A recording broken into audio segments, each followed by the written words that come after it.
Bonjour et bienvenue dans le blog Art Floral Pro. Mon nom est Isabelle Harrison, artisan floral. Récemment, Joanne Martel et moi-même, on a eu la chance d'enregistrer des artisans floraux qui étaient présents pour le Lin d'Art à Saint-Jean-sur-Richelieu, Québec, Canada.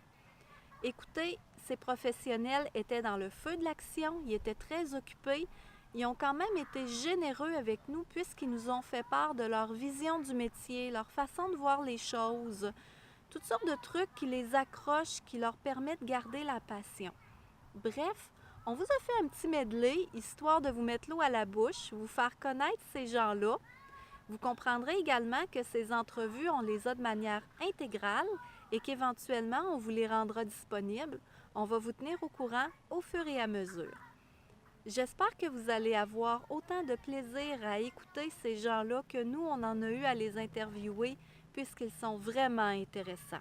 Alors sur ce, bon visionnement et à bientôt dans le blog Art Floral Pro. J'aimerais ça savoir, Jean, ce que le Lin d'Art t'apporte. Parce que je comprends que c'est une connexion avec la nature. Quand on parle aux équipes, on se rend compte à quel point c'est important. Qu'est-ce que ça t'apporte à toi, cette connexion-là? Je vais vous dire, la dernière phrase que j'ai dit en Suisse lorsqu'on a quitté le souper, j'ai dit à tout le monde, de la façon qu'ils l'ont compris, parce qu'il y a quand même des langues différentes, je leur ai confié et dit que plus maintenant dans ma vie, je vais voir les branches de la même façon. Pour moi, c'est devenu un bout de bois, un art en soi, de sa forme, parce qu'on dit toujours que le Lin d'Art, c'est que les branches nous parlent. Et pour ceux qui sont sensibles à ça, si vous allez comprendre un jour, comme je vous dis, la courbure, on trouve des animaux, on trouve des serpents. Nous, on a un petit cochon qui fait dodo en dessous, là. Si jamais vous voulez, vous viendrez voir, j'ai un petit cochon qui fait dodo. Différent. Je pense que le Lin d'Art est une belle façon de s'ouvrir. Oui. À penser que, ah non, moi, je ne ferais pas ça dans ma boutique. Bien, ça peut être une devanture, ça peut être... En fait, le Lin d'Art, là, il y en a qui vont dire qu'on est des taponneux de branches, qu'on est ci, qu'on est ça. Mais c'est plus que ça. Le Lin d'Art, c'est apprendre à connaître la nature, c'est apprendre à connaître les textures, apprendre à connaître les mouvements, comment ça pousse, la flexibilité des matériaux, etc. Tout ça est à la base de notre métier. Et puis, c'est là. Et puis, moi, chaque fois que je fais un Lin d'Art, c'est pareil comme si je suivais un cours de base intensif, tu sais, avec des gens super intéressants. Ici, à Saint-Jean, là, c'est incroyable. Je pense que c'est Jean Guillet qui disait, au pouce carré, là, il y a du talent à revoir. C'est incroyable. I want to know a little bit more about your journey.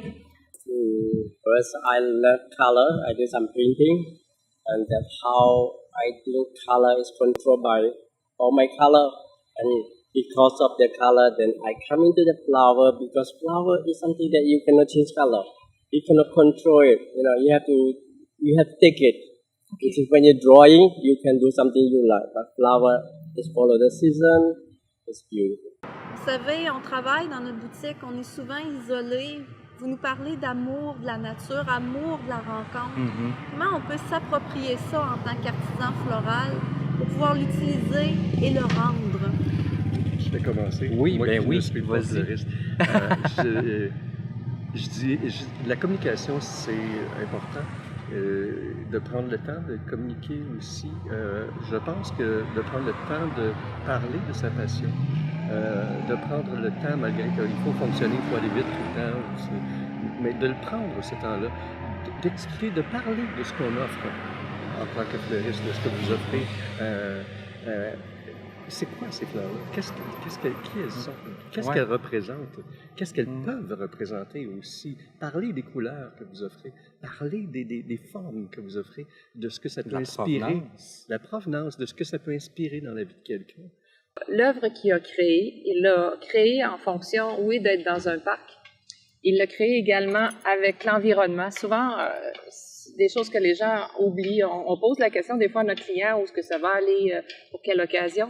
Mais dans ce cas-ci, étant donné que c'est une œuvre qui est beaucoup plus monumentale, ben, c'est intéressant de prendre conscience. Et pour lui, ça le touche énormément. Alors, il a pris du temps les premières soirées à venir s'asseoir puis à regarder ce qui se passait alentour et de composer avec tous ces éléments-là. Puis évidemment que l'arbre est un point d'ancrage très important Parce que, comme il disait, je pourrais, oui, peut-être déplacer cette œuvre-là ailleurs, mais elle ne pourra jamais avoir la même signification parce que ici, il y a quelque chose de particulier à laquelle ça l'a aidé à composer. Justement, en tant qu'artisan floral, on comprend qu'on a un métier qui crie, qu'on aime la nature. En quoi est-ce que de faire du land art vous permet d'avoir une connexion que vous pouvez ramener ensuite à votre travail d'artisan floral? C'est une bonne question. C'est une excellente question. La relation qu'on a avec la nature est quand même extraordinaire. De mettre les mains dans la terre, de toucher les essences, de toucher ces branches, ces feuilles, etc. C'est vraiment merveilleux. Et comment on peut le ramener dans une boutique et de pouvoir travailler? Eh ben, de diminuer le format peut-être, de se l'approprier et d'en faire, de raconter quelque chose. On n'est pas la fleuristerie, c'est pas forcément de faire un bouquet, mais aussi c'est de se donner, c'est de raconter quelque chose avec ce qu'on a, le médium qu'on a, qui est merveilleux. Des peintres utilisent bien sûr de la peinture, nous on utilise des végétaux. Et c'est la combinaison de ces végétaux où on peut transmettre quelque chose et raconter quelque chose ou répondre à une attente de client. Non, c'est tout cela. Et puis, on était dans les hôpitaux, dans les maisons de retraite. Après, ça commence déjà dans le jardin des enfants. On a fait une grande, seulement pour les enfants. Avec les adultes, ils ont fait des objets où ils peuvent rentrer dedans et jouer dedans. C'est pas plastique, tu sais, puis c'est pas coloré c'est la nature.